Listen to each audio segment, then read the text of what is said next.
susret našeg naroda da bude na isceljenje svake duše, svake obitelji, svake ranije iz prošlosti i sadašnjosti.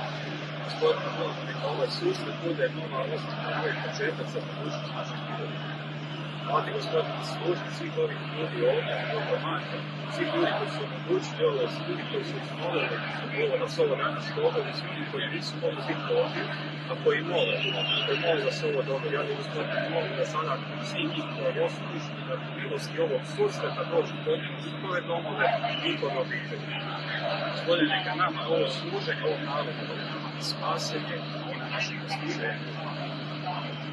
Slava Otcu i Sinu i Duhu Svetom, kako bijaše na početku, tako i sada i uvijek i vijeke vječno. Amen. Sveti Josipe, moli za nas. Mariju, moli za nas. Sveti Mikaele, moli za nas. Idemo!